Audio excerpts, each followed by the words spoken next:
Assalamualaikum warahmatullahi wabarakatuh. Teman-teman semua penderita asam lambung, hipertensi, psikosomatis disorder dimanapun kalian berada, semoga kalian diberikan kesehatan, diberikan kesembuhan, diberikan kesenangan, diberikan kebahagiaan dan ketenangan. Amin amin ya robbal alamin.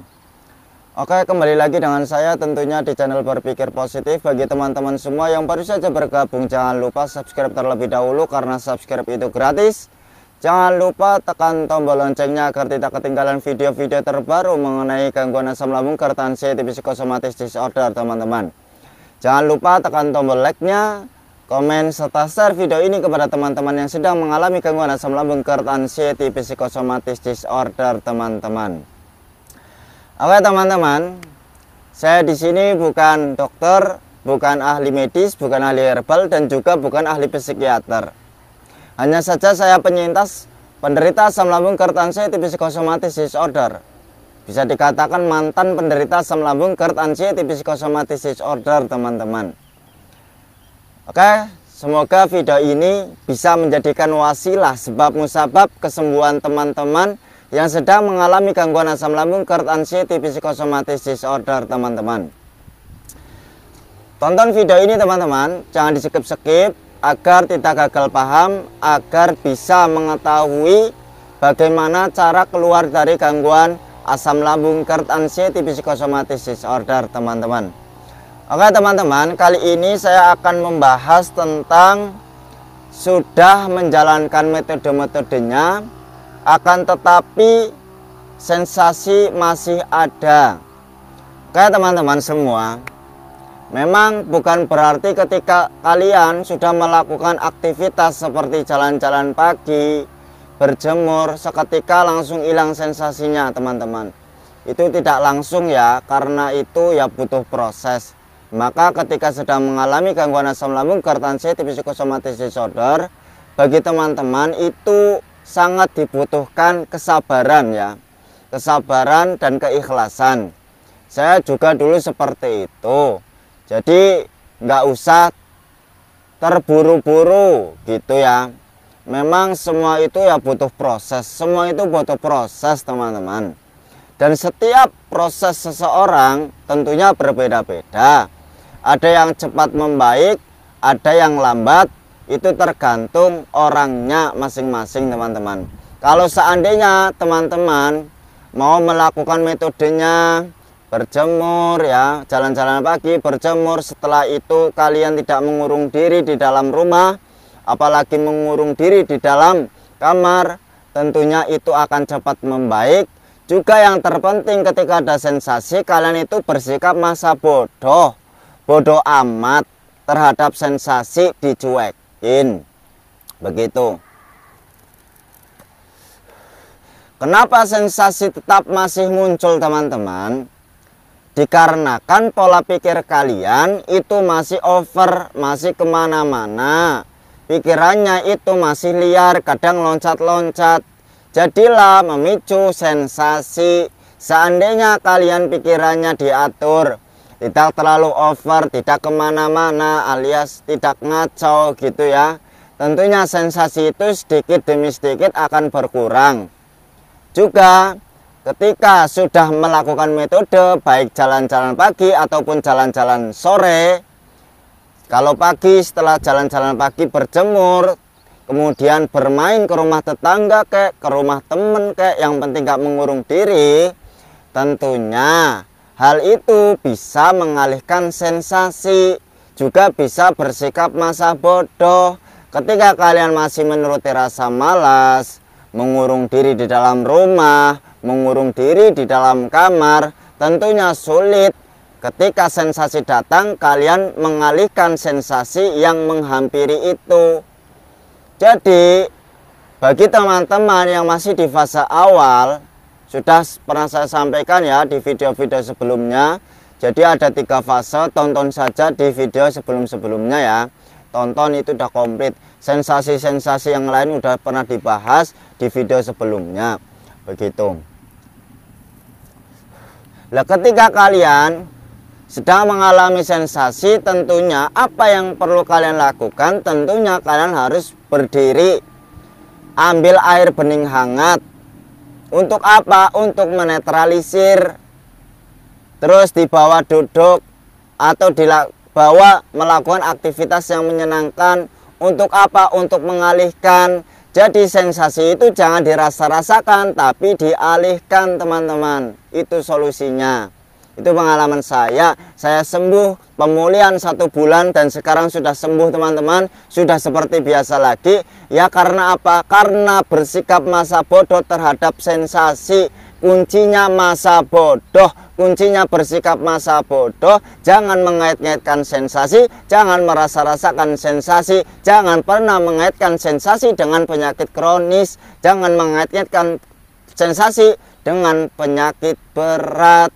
Itu nggak ada hubungannya, semua itu dari pola pikir. Ketika kalian tanya ke saya, apa obatnya mas, kok bisa cepat sembuh? Saya tanpa obat, tanpa herbal, tapi saya pernah mengonsumsi obat, juga mengonsumsi herbal di bulan pertama dan bulan kedua teman-teman.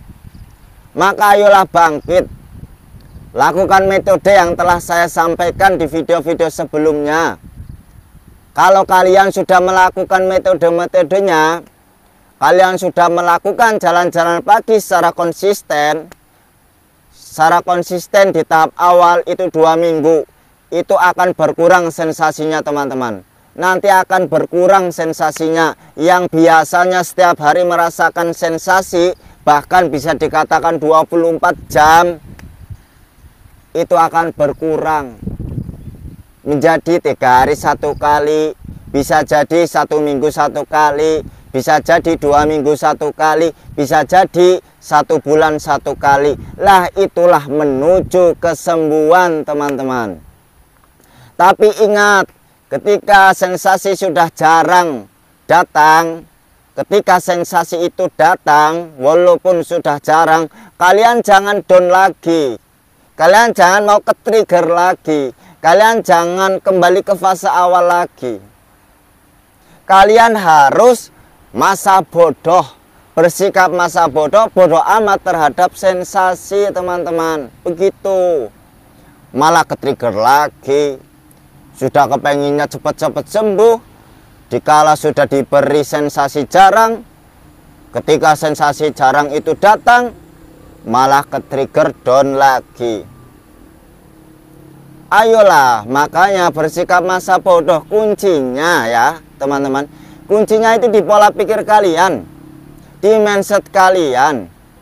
Kalau kalian masa bodohin akan sensasi, bodoh amat terhadap sensasi, tidak merasa-rasakan sensasi, tidak mengait-ngaitkan sensasi, tentunya kalian pasti akan cepat sembuh teman-teman. Tapi sebaliknya, kalian masih meratapi, mengait-ngaitkan sensasi, tidak berusaha mengalihkan sensasi, ya lama penyembuhannya teman-teman. Makanya ayolah bangkit, bersikap masa bodoh, dan obatnya itu di pola pikir kalian sendiri teman-teman. Ada teman-teman yang sampai berobat ke dukun, sampai habis uang berjuta-juta, bahkan ada yang ratusan juta. Dan ketika saya tanya apakah sembuh, tidak teman-teman. Jadi kesimpulannya obatnya itu di pola pikir kita sendiri. Karena mental anxiety disorder itu mentalnya cemen, mentalnya sedang lemah. Apa-apa itu ditakuti, apa-apa dipikir, apa-apa dikhawatiri, apa-apa dibikin was-was. Karena saya pernah ngalami teman-teman. Dengar ambulan takut, dengar burung di malam hari takut, dengar orang sakit takut, mau keluar takut, di keramaian takut, di kesepian takut, di sore hari takut, di malam hari takut, mau tidur takut, mau tidur susah, ketika tidur gampang terkejut, mudah terbangun, dikala tidur mimpi buruk, bangun tidur takut, mau mandi takut, terus takut dengan penyakit berat, takut dengan penyakit kronis, dengar orang meninggal takut, dan ujung-ujungnya takut M. Apalagi yang laki-laki mau Jumatan takut. Saya pernah ngalami teman-teman. Ternyata di mental kalian teman-teman, di mental kamu, Pola pikir kamu yang terlalu ngacau, selalu menuruti pikiran-pikiran anxiety, pikiran-pikiran yang negatif. Ayolah dobrak mental yang ecek-ecek itu teman-teman. Dobrak mental yang lemah itu, mental yang kaleng-kaleng itu. Dengan cara apa? Bersikap masa bodoh. Bersikap bodoh amat. Kalian fokus melakukan metode-metodenya, jalan-jalan pagi, berdamai dengan alam. Setelah itu berjemur. Untuk apa? Mengembalikan hormon serotonin dan hormon endorfinnya. Hormon serotonin fungsinya untuk mengendalikan stres kita karena penderitaan anxiety itu sedang dalam kesetresan. Tingkat kesetresannya itu terlalu tinggi. Dan mau bahagia pun susah, ketawa susah. Mau seneng susah, mau bahagia susah, apalagi tenang. Yang dipikir itu sensasi, takut penyakit kronis, takut penyakit berat, dan ujung-ujungnya takut M. Makanya ayo teman-teman, kalau kalian masih menuruti rasa malas, menuruti rasa takut, menuruti rasa was-was, menuruti rasa khawatir, pengennya rebahan. Bagaimana ketika sensasi itu datang kalian bisa mengalihkan? Kalau kalian saja masih menuruti rasa malas, menuruti rasa takut, khawatir, was-was. Bisa mengalihkan sensasi, bisa bersikap masa bodoh dengan sensasi. Itu kuncinya kita kembalikan dulu hormon serotonin dan hormon endorfinnya. Kalau itu sudah dikembalikan di dalam diri kita, pasti kita akan bisa melawan hormon kortisol, tingkat kesetresan yang tinggi. Itu bisa dilawan dengan hormon endorfin dan juga hormon serotonin, teman-teman.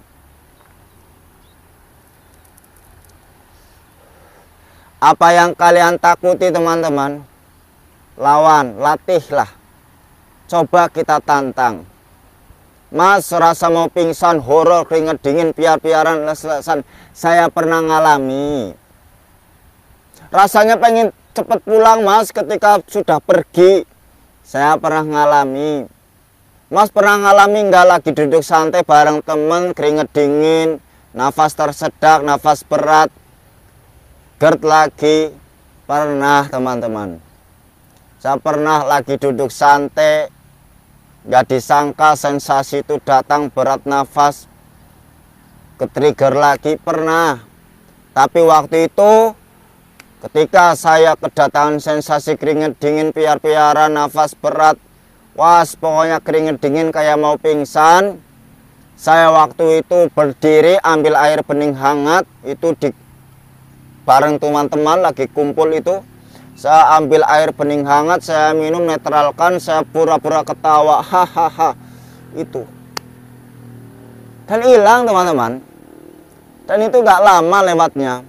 Sudah, anggap saja ketika sensasi datang, itu hanya numpang lewat teman-teman. Itu hanya numpang lewat. Kita lihat faktanya. Apakah iya, apakah benar pingsan itu terjadi? Itu cuma serasa teman-teman. Itu serasa-rasa mau pingsan, dan pingsan itu tidak terjadi teman-teman. Saya belum pernah dengar. Itu serasa-rasa. Ketika sensasi itu datang, kita terima. Setelah itu kita alihkan, jangan dilawan. Kalian nggak mampu. Kalau dilawan itu malah justru melawan balik. Jadi dialihkan. Kuncinya itu dialihkan. Lah agar sembuh, kuncinya satu teman-teman, happy, seneng. Ayolah, bikinlah happy. Lakukan hobi, lakukan aktivitas yang menyenangkan. Kunci kesembuhan dari anxiety disorder teman-teman ya, itu happy, senang.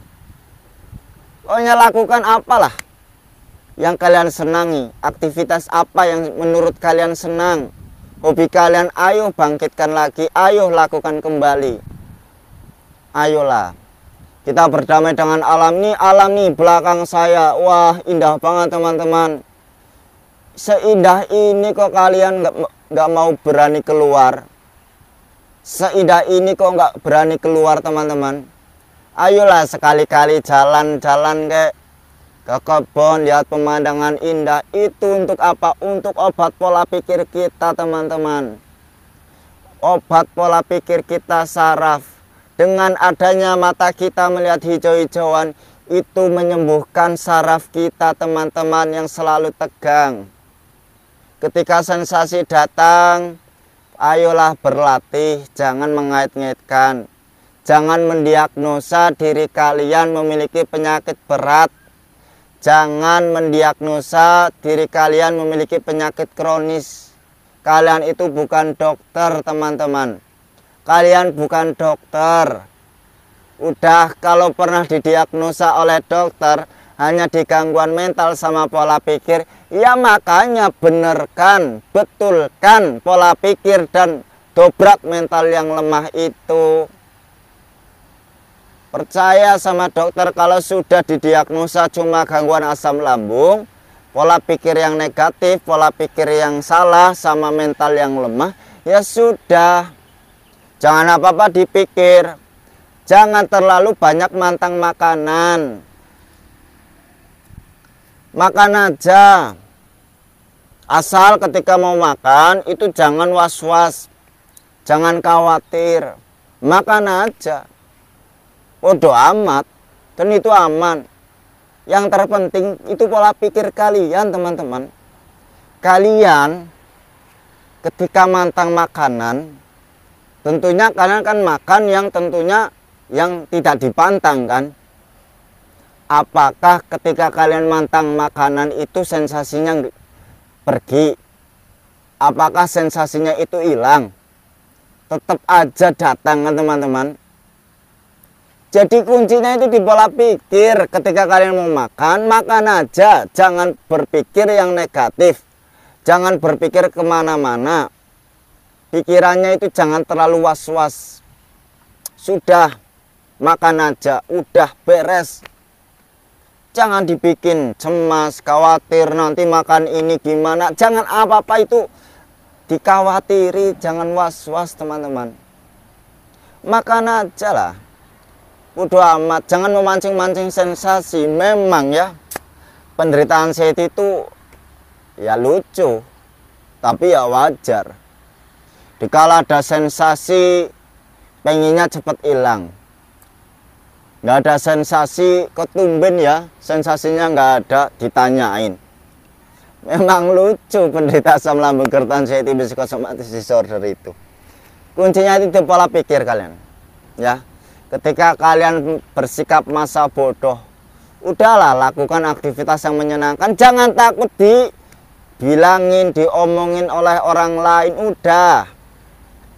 Biarkan bersikap masa bodoh dengan omongan-omongan orang lain yang tidak berfungsi itu. Jangan mau dengarkan orang-orang yang menceritakan, wah kemarin ada orang yang sakit perut meninggal. Udah, itu hilangkan. Hindari orang-orang itu. Dia itu nggak tahu. Dan itu nggak ada hubungannya teman-teman.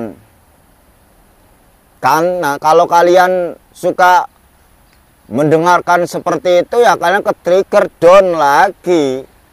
Kalian mengait-ngaitkan lagi. Orang dengar duka saja takut, apalagi dengar orang yang penyakit ini meninggal karena penyakit ini. Enggak ada hubungannya teman-teman. Memang ya penderita asam lambung gerd anxiety psychosomatic disorder itu hawanya atau pengennya itu ya marah, emosi, juga sensitif. Dibilangin kok semakin pucat ya mas, mbak, bu, pak. Langsung ke trigger dipikir. Cemas lagi, takut lagi, khawatir lagi, was-was lagi. Kok semakin kurus ya, ke trigger lagi. Apa-apa jadinya takut, mau bercermin takut. BB turun takut. Udah. Kalau kalian BB-nya pengen stabil teman-teman, BB-nya tetap di timbangannya itu tetap, ya kalian pola pikirnya itu dilatih dulu deh. Jangan selalu menuruti rasa takut. Pikirannya jangan kemana-mana, pikirannya jangan ngacau. Itu kalian itu di pola pikir. Jangan pernah mendiagnosa.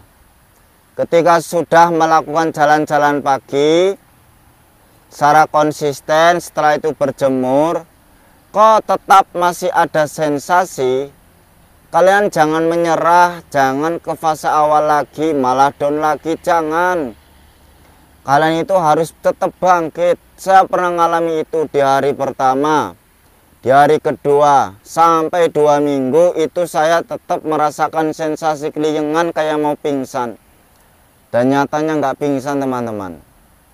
Kalau kalian 1 hari, 2 hari, 3 hari sudah melakukan metode jalan-jalan pagi keliengan, terus kalian kembali lagi ke fase awal, mengurung diri di dalam rumah, apalagi mengurung diri di dalam kamar, nuruti rasa malas, rebahan terus, ya kapan sembuhnya teman-teman? Makanya ayo lawan. Kita lihat faktanya, apa pingsan? Enggak teman-teman, enggak pingsan, tidak pingsan. Jangan langsung down ketika sudah melakukan metode keliengan, esok harinya enggak jalan-jalan lagi, enggak berjemur lagi. Ya kembali ke fase awal lagi, susah lagi. Lawan teman-teman.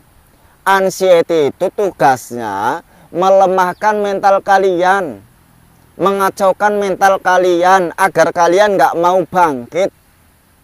Kalau kalian hanya menuruti pikiran negatif, menuruti pikiran yang ngacau itu, rasakan sensasi, menuruti malas, pengennya rebahan, pengennya mengurung diri, ya kalian mentalnya nggak akan naik, mentalnya nggak akan kuat, pola pikirnya nggak akan berubah menjadi pikiran yang berpositif. Pikiran yang berpikir positif itu hanya permainan anxiety. Kalian jangan hidup di dalam permainan anxiety disorder teman-teman. Ayolah bangkit. Jangan memenjarakan diri kalian di dalam anxiety disorder. Makanya ayo bangkit teman-teman. Saya kepengen kalian bangkit, kalian sembuh. Saya seneng kalau kalian itu sembuh. Saya senang kalau kalian bisa keluar dari anxiety disorder. Karena saya dulu pernah ngalamin. Dan yakinlah bahwa itu bisa sembuh. Tapi setiap orang berbeda-beda. Ada yang cepat, ada yang lambat. Itu tergantung kalian. Kalau kalian sudah tidak betah lagi atau sudah tidak betah di dalam lingkaran anxiety disorder, ya ayo bangkit, paksakan. Apa yang ditakuti lawan, apa yang kita takuti lawan. Kita lihat faktanya, apa pingsan, apakah pingsan? Dobrak mental yang ngecek-ngecek itu teman-teman. Saya saja sembuh, pasti kalian sembuh. Banyak dari teman-teman kita yang sampai 2 tahun, 3 tahun, 8 tahun, 10 tahun, 15 tahun, 18 tahun, bahkan ada yang 25 tahun nyatanya sembuh teman-teman. Maka ayo bangkit. Hal itu tidak berbahaya, itu cuma gangguan mental dan pola pikir kalian. Permainan anxiety, mulai sekarang jangan hidup di dalam pikiran-pikiran yang negatif. Jangan percaya dengan pikiran-pikiran negatif itu. Takut itu, hindari itu, hilangkan. Itu gak ada hubungannya. Mental kalianlah yang sedang lemah. Jangan pikiran negatif itu dituruti. Tapi serasa nyata mas, iya itu cuma serasa. Itu permainan anxiety karena pola pikir kalian sedang tidak baik-baik saja. Maka dilatih, sembuhkanlah dengan cara apa? Berdamai dengan alam. Jalan-jalan pagi secara rutin, walaupun masih ada sensasi, itu cuma numpang lewat. Setelah itu berjemur, jangan mengurung diri. Setelah berjemur, kalian main kayak ke rumah tetangga, kayak kemana-mana. Dobrak mental kalian yang ngecek-ngecek itu. Saya saja bisa sembuh, kalian pasti sembuh. Perlakukanlah diri kalian layaknya orang normal, orang sehat. Kalian itu sehat, hanya di gangguan mental sama pola pikir. ketika sensasi tetap masih ada, walaupun sudah ya melakukan metode-metodenya, itu nggak apa-apa teman-teman. Itu cuma ngetes, cuma ngecek, coba kalian itu mentalnya sudah kuat apa belum. Itu permainan anxiety-nya. Kalau kalian sudah bersikap masa bodoh amat, cuekin, bisa mengalihkan sensasi, tidak down lagi, tidak meratapi lagi, tidak mengait-ngaitkan sensasi lagi dengan penyakit kronis atau penyakit berat, ya udah, demi sedikit, sedikit demi sedikit, sensasi itu hilang, kalian sembuh teman-teman. Kuncinya itu bersikap masa bodoh, kuncinya itu pola pikir kalian. Itu. Jangan ketika sudah melakukan metode 2 hari nanti sensasi datang kalian down. Ya lama lagi. Terabas aja. Lihat faktanya apakah pingsan tidak. Terabas saja udah. Beranikan lagi.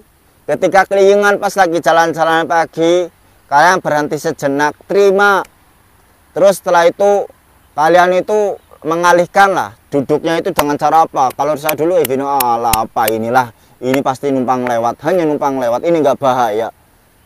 Itu teman-teman, apapun sensasinya, penderita asam lambung, GERD, anxiety, psikosomatis disorder itu tidak berbahaya teman-teman. Apapun sensasinya itu tidak berbahaya.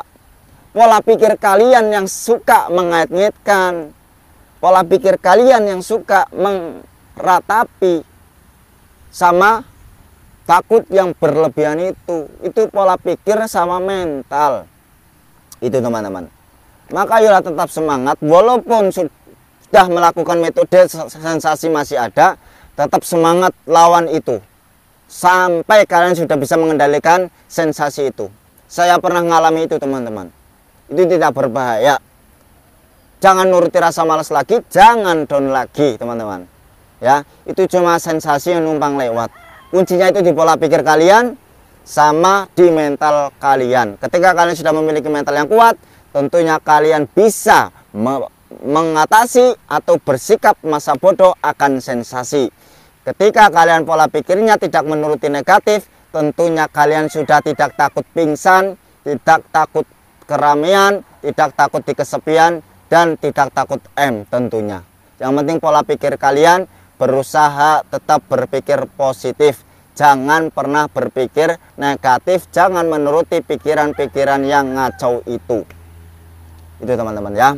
Tetap semangat, lakukan, keindahan-keindahan masih ini banyak teman-teman. Ayo lakukan, berdamailah dengan alam itu ya.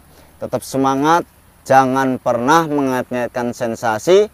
Apapun itu sensasi itu tidak berbahaya dan kalian pasti sembuh. Yang penting kalian mau melakukan diri kalian layaknya orang normal, layaknya orang sehat, dan kalian itu sehat teman-teman.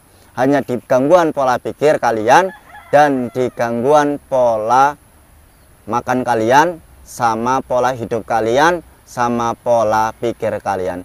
Jadi kuncinya pengen cepat sembuh, kalian harus mendobrak mental yang ngacak-ngacak itu, mau mengubah pola pikir yang awalnya negatif berubah menjadi pikir positif. Juga mau melakukan metode-metode yang saya sampaikan, juga mau menjaga 3P-nya, pola pikirnya dijaga, pola makannya dijaga, dan pola hidupnya dijaga. Itu penting.